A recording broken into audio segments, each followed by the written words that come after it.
Hey guys, welcome to my channel. So time check, it's 5:31 PM, padilim na. Papunta kami sa campsite.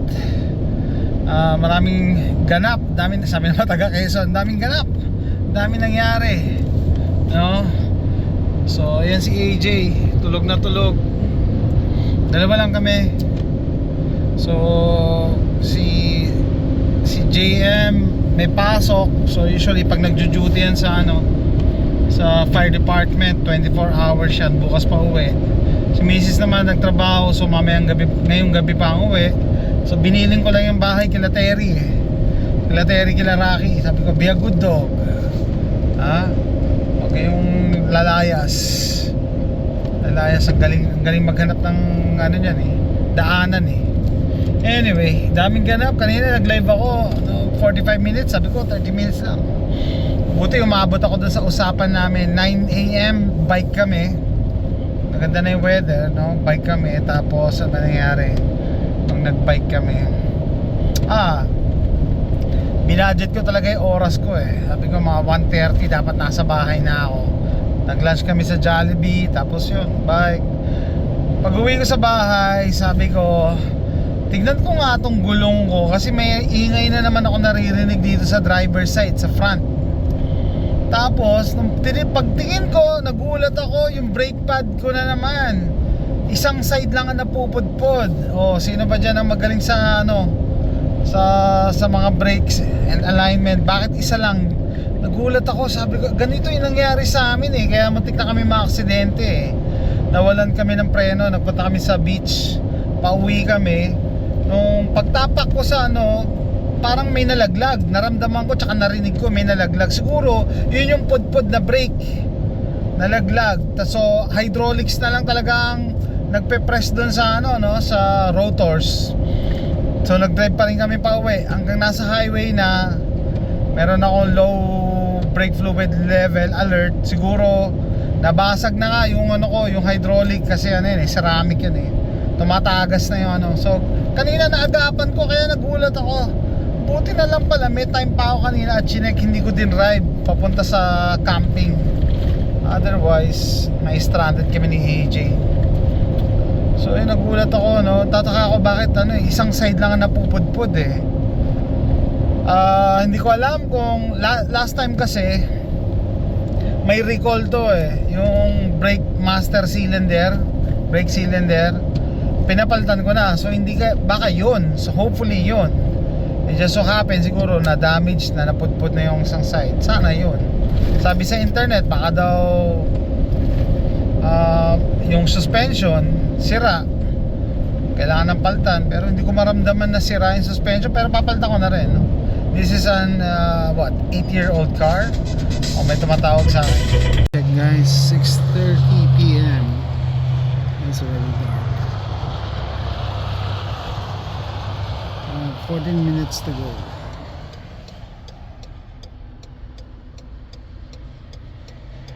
Here, Astrap State Park. Okay.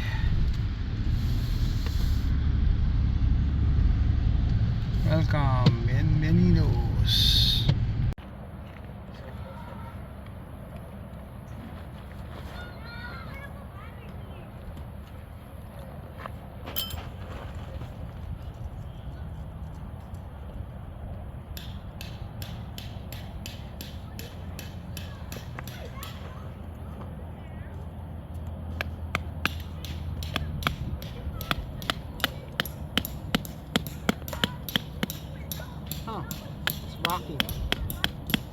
Okay guys, nagluluto na ako ng dinner. So yan, luto muna ako ng rice para sa amin dalawa lang ni AJ. Tansyahan na lang. So sabi ko kasi, anong kakainin namin?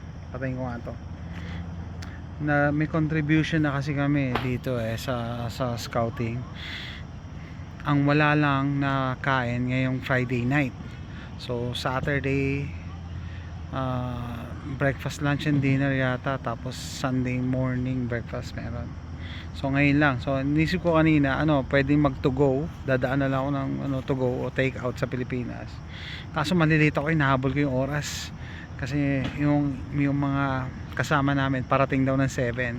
Yun yan, 6:40 ako eh. Siyempre kailangan mo mauna para makahanap ka ng magandang spot, no? Yung flat, yun ang hinahanap ko, yung flat na area. Tsaka ayoko na yung mangyari dati na bad trip ako noon, na ako yung panghuli. I know, AJ, your hands gonna be dirty. Naghahanap ng bato. AJ, that's just a rock. No? Panghuli ko. So nagbayad pa ako ng extra kasi extra ano daw ako, extra vehicle. Ang problema, dumating kami dito gabi, madilim na, so hindi ako nakapag-register. So kailangan maaga ako dun sa opisina. For dinner, sabi ko kainin na lang namin yung dala kong dilata. So may dala akong dyan dilata, no? Wala yata akong can opener, pero meron akong kutsilyo. Kaya ko naman magbukas ng kutsilyo. Yan. Ito yung campsite, no? Nagsiset up pa yung iba, mga bagong dating. This is dinner, and I'm surprised it tastes good. Pulled pork from Walmart. I was looking for the bits and pieces of pork. Nothing there. Ito yung dinner. Kain na kami. Pulled pork barbecue. Yan, sa Walmart. Nahanap ko yung mga ganyang bits and pieces, wala akong makita. Yeah. Pero masarap, nagulat ako, masarap. Dalian lang. Yan, para siyang ano, mechado. Okay, how was it? It's good. It's good. It looks like chum. But it tastes good. Looks like Filipino mechado. Okay, let's eat.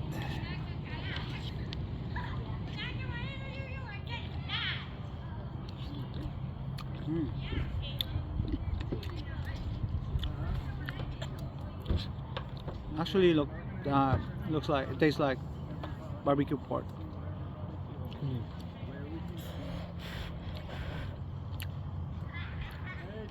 Hey Gary, How you guys doing? guys, solve. Tapos nakapaghugas na kami, no?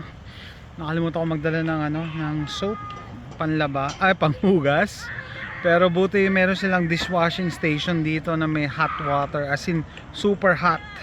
Talagang tanggal yung sebo ng ano, ng plato. Pinapadry ko lang, and then sinabihan ko si AJ na makipaglaro. Maaga pa naman, naglalaro siya sa mga, makipaglaro siya sa mga bata.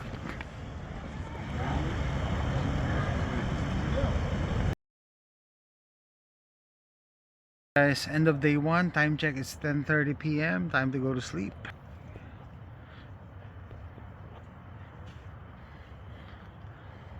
Hey, put your phone away. Come on, let's go to sleep. Good morning. So, day 2 na tayo, Saturday. Ang lamig. Ang lamig kagabi. Ang dinala ko pa naman na kumot manipis pares. Kasi sabi ni Alexa, high of 80. Yung pala sa gabi, low of 60. No? Lamig dito. Siguro dahil plus mataas ang yan, nature na nature dito. Maganda dito sa bus stop, maraming pine needles. Para kang wala sa Texas Parang wala sa Texas. Tapos hindi ako nakapag-register kagabi. Sabi ko punta ako sa office.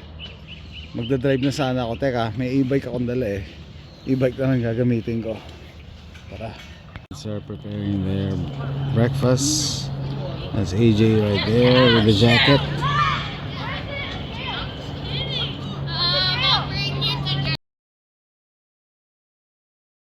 I'm here at the office, and they open at 8 a.m. 20 minutes more. I rode my bike coming here. I think this is one of the smallest, if not the smallest, park headquarters that I've seen. That's my bike, KBO Breeze. Yeah, 8 to 4:30 p.m. And this is where you get the firewood. Firewood has increased in price. Before it was 5 pieces for $5. Now it's 3 pieces.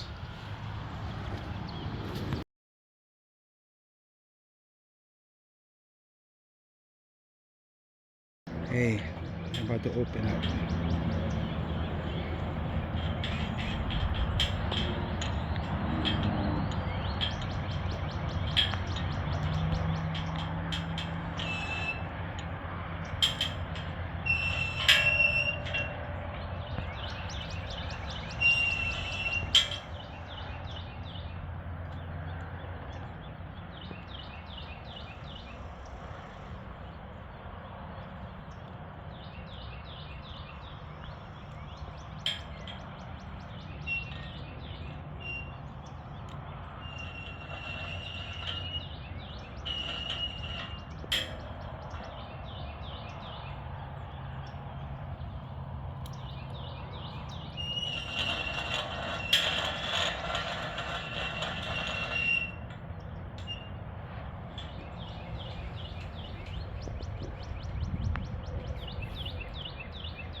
Balik na ako dito sa campsite.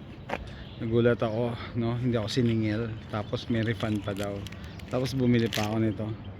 Sabi niya, ikaw ba yung nagbayad ng ano, ng campsite dyan? Sabi ko hindi, yung Scoutmaster. Well, kasi ginamit nila ano, kasi ako meron akong state park pass. Pag may pass ka, meron kang ano, discount sa second night. Eh ano kami dito, 3 nights kami. So anyway, win-win. Nakatipid yung troop namin kasi nakuha yung discount ko. Ako naman nakakuha ng libreng ano, keychain. The theory that she never was on the show.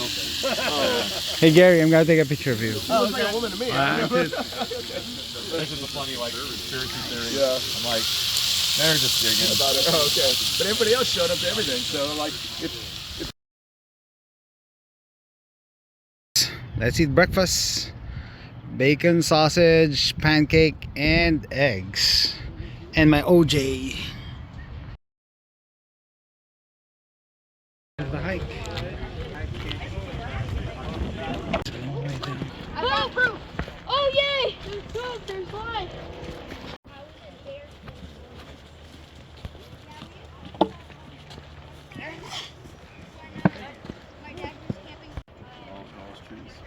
Handcrafted this bar for me. Oh wow. Nice. Nice.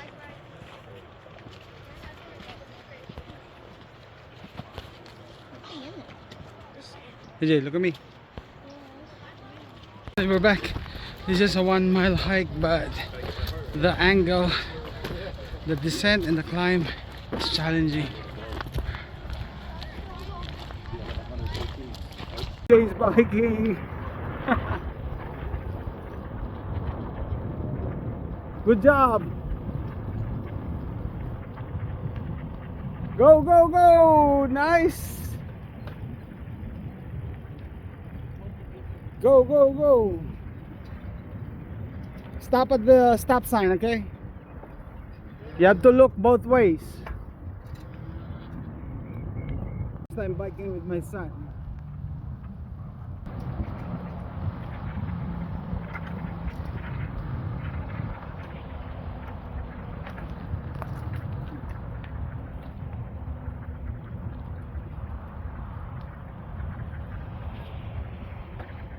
Go AJ.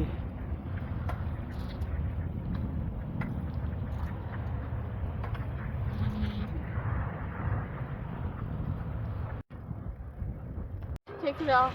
Take it off. Yeah. Saturday lunchtime. Burger and a hot dog. For kids it's either a burger or a hot dog. We have a lot.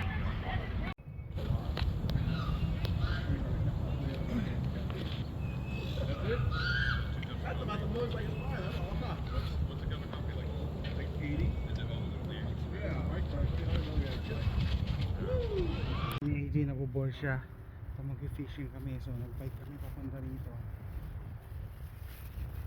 Wala akong budget, wala akong plastic bag. Andito yung fishing rod ko.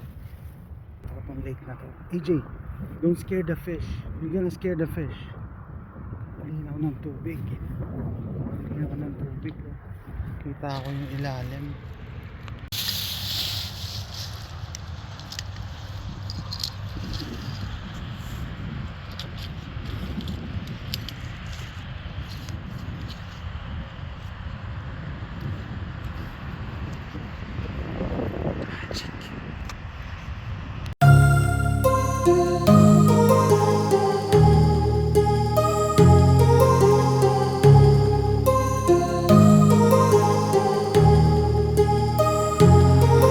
My heart rages around like an ocean in my. We didn't catch anything. We're back at the campsite. We'll definitely be back with better fishing gear.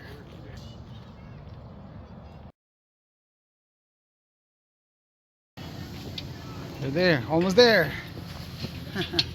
I'll show you, Mom.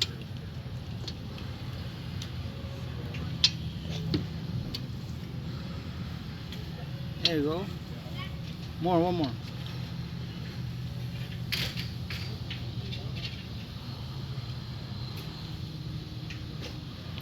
One more. Give it some more air. There you go. Steady. Dinner tacos, beef and cheese, chicken.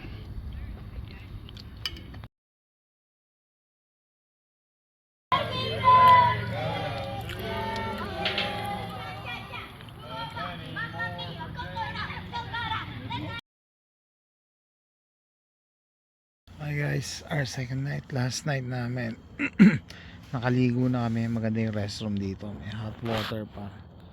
Tapos si AJ, ayun, tulog na, wala pa alas 10.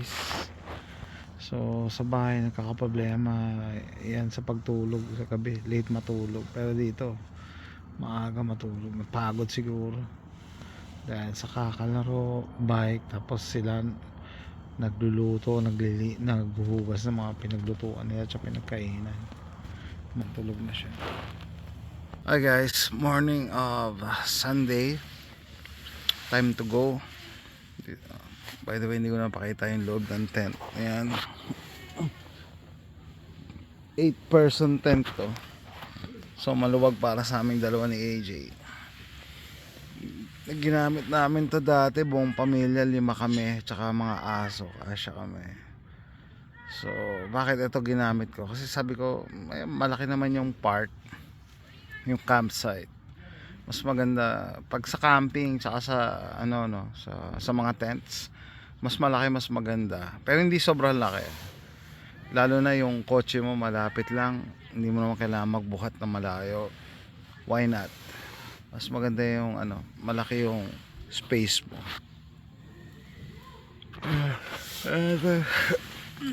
May bintana to eh. Yan. Ito pa rin yung tataka ko dito, sabi reserve, pero wala namang nag-camp. Ayan. Sa kabila yung mga It's time to pack up. They're already packing up. These are the 2 bikes that we brought.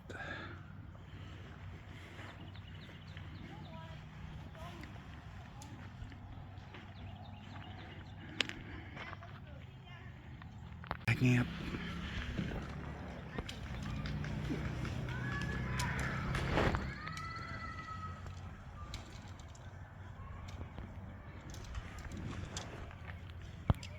One last look. Time check. Ito, 9 AM. Parang hindi nagmamadali umalis itong mga to eh. Papetex pa eh. Kami ready to go na.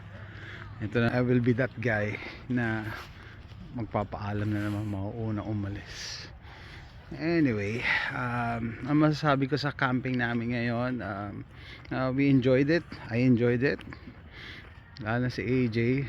Kasi nung nag-camp kami nung December, yun yung nag-lunch ng racket, nabasa kami, and na-realize ko nun, nalungkot ako nun eh pag uwi ko. Sabi ko kasi parang tapos na si AJ sa scouting, kasi parang mga bata na lang yung nag-i-enjoy. Pero surprisingly, nung umattend kami ngayon, pinag-iisipan ko talaga tumigil na si AJ sa scouting, kasi sila na yung pinakamatatanda eh. At 12 years old, navigators na sila na yung mga nasa upper end. Pero kahit pa paano nag-enjoy pa rin ngayon, lalo na dahil sa biking, no? What? Did you eat? I go to the Ayan, nagluto sila ng pancakes, sila lang kumain sila. And sabi ng misis ko sa akin, nung inopen ko sa kanya yan, sabi niya, kasi hindi ka tumutulong eh. Hindi ka tumutulong. So this camp out, tumulong ako, no? Nag-assist ako na sa mag-serve ng pagkain sa mga bata, mga maliliit talaga na mga bata, no? And yeah, surprisingly totoo naman na pag naging involved ka, mas mag-i-enjoy ka. So mas nag-enjoy ako ngayon. Pinag-isipan ko na talaga na ialis na si AJ this year. Yeah. Nakakalungkot din kasi yung mga kasabayan niya nag-aalisan na. Pagka ganyang teenager na, madami na pinagkakaabalahan pati sa school. So we'll try to hang on as long as we could, pero alam ko talaga this year na yung last namin na pagsali sa scouting, kasi nga nagti-teenager na, in preparation for high school, tapos meron pa siyang school activities like orchestra, mga ganun. So hindi pwedeng bugbog yung bata sa dami ng activities.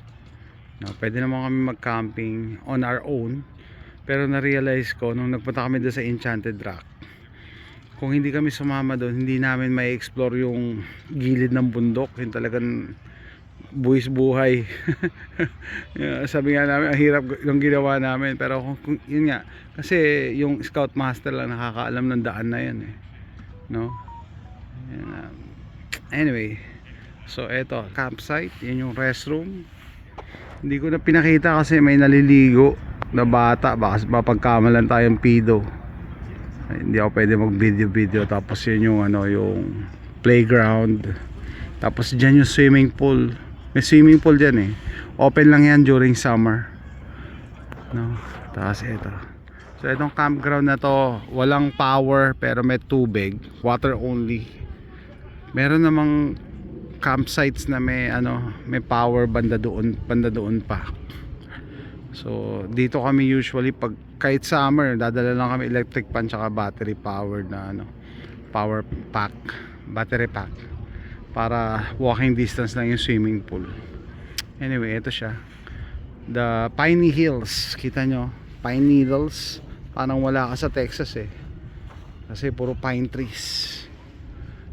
Nasunog na nga to noong 2011 pero tumubo na ulit. Guys, dyan po nagtatapos ang aming weekend camping trip, Friday to Sunday dito sa Bastrop State Park. See you next time, bye.